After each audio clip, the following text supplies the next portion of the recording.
दशहरा की महाकाव्य कथा है। बुराई पर अच्छाई की विजय, भगवान राम की विजय, 10 सिर वाले राक्षस राजा रावण का वध।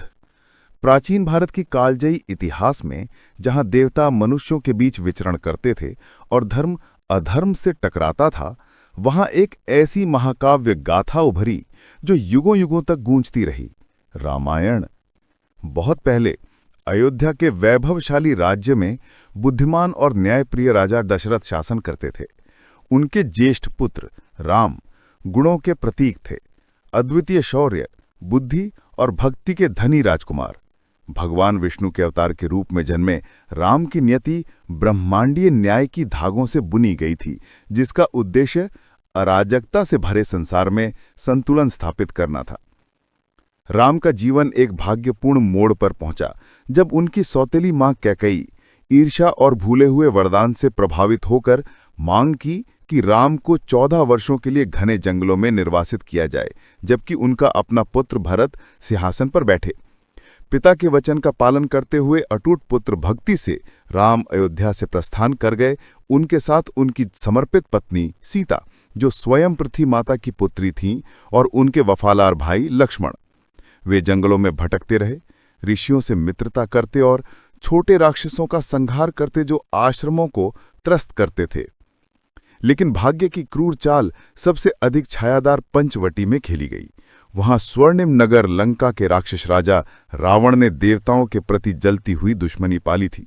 रावण कोई साधारण शत्रु नहीं था, वह अपार शक्ति वाला राक्षस था, 10 सिरों से युक्त जो उसके विशाल ज्ञान का प्रतीक थे, और 20 भुजाएं जो विनाश के हथियार धारण करती थीं। सहस्त्राब्दियों की कठोर तपस्या से उसने भगवान ब्रह्मा से वरदान प्राप्त किया, देवताओं, राक्षसों, ये आत्माओं के हाथों मृत्यु से मुक्ति। अपनी अमरता में अहंकारी रावण ने तीनों लोगों को आतंकित किया, महिलाओं का अपहरण किया और योद्धाओं का वध किया बिना पछतावे। लक्ष्मण के हाथों अपनी बहन के अपमान से क्रोधित होकर रावण ने बदला लेने की साजिश साजी। एक भिक्षु के वेश में उसने राम और लक्ष्मण को आश्रम से दूर कर दिया, फिर अपना असली रूप प्रकट किया, एक विशालकाय दानव जिसकी आंखें जलते अंगारों सी थीं। एक तेज विश्वासघाती कृत्य में उसने सीता का अपहरण कर लिया और अपने उड़ते रथ पुष्पक पर उन्हें विशाल समुद्रों के पार लंका ले गया।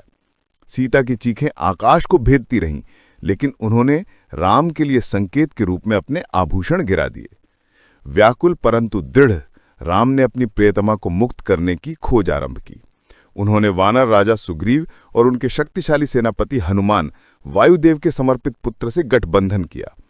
हनुमान की समुद्र पर छलांग किंवदंतियों का कारनामा थी। असीम शक्ति से उन्होंने दुर्गम नगर में प्रवेश किया, पहरेदारों से बचते हुए, और अशोक वाटिका में सीता को पाया, जहां वे रावण की सतर्क निगरानी में उदास बैठी थी। हनुमान ने राम की अंगूठी आशा के रूप में दी और अपनी जलती पूंछ से लंका को आग लगा दी, आगामी विनाश की पूर्व सूचना देते हुए। युद्ध का मंच सज गया। राम की वानर और भालू की सेना हनुमान के नेतृत्व में समुद्र पर एक विशाल सेतु का निर्माण किया, राम सेतु, दिव्य हस्तक्षेप से लहरों को चुनौती देते हुए। लंका की रेत पर सेनाएं टकराईं एक ऐसे युद्ध में जो स्वर्ग को हिला दिया। तीर सर्पों से उड़ते, गदाएं तूफानों से गरजतीं और योद्धा रक्त की नदियों में गिरते। रावण के पुत्र और भाई, सभी शक्तिशाली राक्षस अपने अंत से मिले। कुंभकर्ण, सोता हुआ दानव, जागकर सेनाओं को निगलता रहा जब तक लक्ष्मण ने उसे गिराया। इंद्रजित, मायाओं का स्वामी, एक भयंकर द्वंद्व के बाद मारा गया। अंततः राम ने स्वयं रावण का सामना किया। राक्षस राजा ने अपना शस्त्रागार खोल दिया, ज्योतिषीय हथियार जो संताप और भ्रम पैदा करते थे, लेकिन राम विष्णु के दिव्य धनुष से लैस और ऋषि अगस्त्य के मंत्र से निर्देशित हर आक्रमण का जवाब दिया। एक उन्मादी चरम उत्कर्ष में राम ने रावण के 10 सिरों को एक एक कर काटा। प्रत्येक अहंकार, वासना, क्रोध और अन्य दुर्गुणों का प्रतीक था। जैसे ही अंतिम सिर लुढ़का, रावण का शरीर ढह गया, उसकी आत्मा अमरता के शाप से मुक्त हुई। देवताओं ने आकाश से पुष्प वर्षा की और पृथ्वी पर शांति उतरी। विजयी होकर राम सीता और लक्ष्मण के साथ अयोध्या लौटे। नगर असंख्य दीपों से प्रकाशित ने आश्विन के शुक्ल पक्ष की दशमी तिथि विजयादशमी पर उनका स्वागत किया।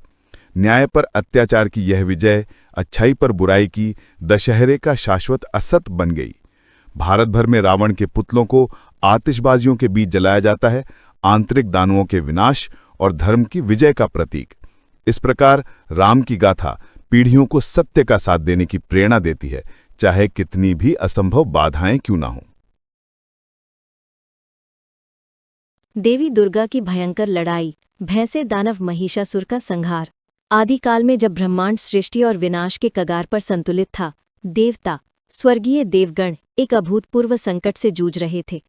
अधोलोक की गहराइयों से उभरा महिषासुर एक रूप बदलने वाला दानव जो भैंसे और दानवी के मिलन से जन्मा था।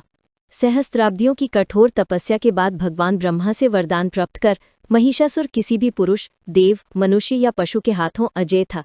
इस कवच से सशक्त होकर उसने आतंक का राज स्थापित किया, पृथ्वी पर विजय प्राप्त की और स्वर्ग पर धावा बोला। इंद्र का वज्र उसके विरुद्ध व्यर्थ टूटा, विष्णु का चक्र व्यर्थ घूमा, शिव का त्रिशूल मांस नहीं भेद सका। देवता अपने निवासों से भागे, उनके सिंहासन छीन लिए गए, क्योंकि महिषासुर का भैंसा रूप लोगों को रौंदता रहा, उसकी दहाड़े सर्वनाशी गरज सी गूंजती। निराश होकर त्रिमूर्ति ब्रह्मा, विष्णु और शिव दिव्य ऊर्जा के प्रचंड विस्फोट में एकत्रित हुए। उनके सामूहिक क्रोध से एक चमकदार देवी प्रकट हुई, सभी देवताओं के सार से गढ़ी गई। उनका रूप विस्मयकारी था, 10 भुजाएं, देवताओं द्वारा दिए गए हथियारों से सुसज्जित, शिव का त्रिशूल, विष्णु का चक्र, इंद्र का वज्र, वायु का धनुष और अधिक। एक भयंकर सिंह पर सवार वो शक्ति का प्रतीक थीं, आदिम स्त्री ऊर्जा। ये थीं दुर्गा, अजय योद्धा देवी। उनकी आंखें पिघले अग्नि सी, उनकी आभा ब्रह्मांड को रोशन करती। महिषासुर अपने विजित महल में उत्सव मनाते हुए एक स्त्री चुनौतीकर्ता की खबर पर हंसा। एक औरत मेरी शक्ति के विरुद्ध क्या कर सकती है, वो गर्जा, अपनी असुर सेनाएं भेजते हुए। दानव विकृत रूपों और अतृप्त रक्त पिपासा वाले।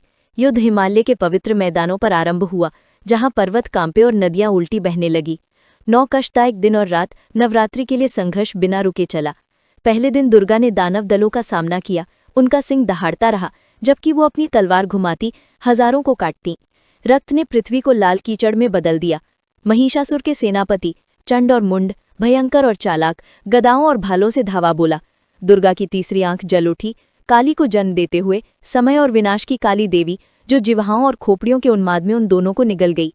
जैसे जैसे दिन युद्ध की लय में घुलते गए, महिषासुर लगातार रूप बदलता रहा, भैंसे से सिंह, हाथी से मनुष्य, घातक प्रहारों से बचते हुए। 5वें दिन वो एक विशाल हाथी का रूप धारण, भूकंप सी ट्रम्पेट बजाता। दुर्गा के सिंह टूट पड़ा, उसकी सूंद फाड़ता, जबकि वो अपना फंदा फेंकती, जानवर को बांधती। फिर भैंसे में बदलकर महिषासुर ने युद्धभूमि को रौंदा, उसके सिंह प्रकाश की योद्धाओं को भेदते।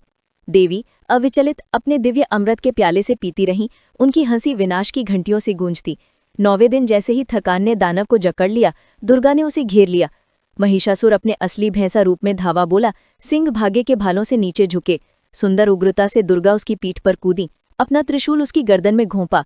जैसे ही वो अंतिम बदलाव की कोशिश करता, आधा मनुष्य आधा भैंसा जानवर के मुंह से निकलता, उसने अपनी तलवार घोंपी, उभरते रूप को काटा।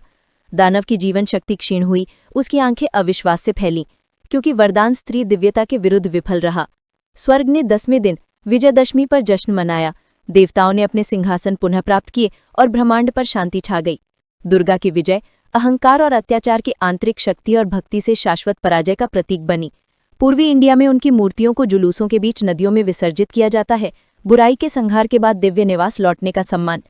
ये किंवदंती दशहरे के उत्साह को ईंधन देती है, मनुष्यों को याद दिलाती है कि ताकत एकता और अटूट आत्मा में निहित है, अंधेरे को किसी भी रूप में पराजित करती है। ओम शांति शांति शांति।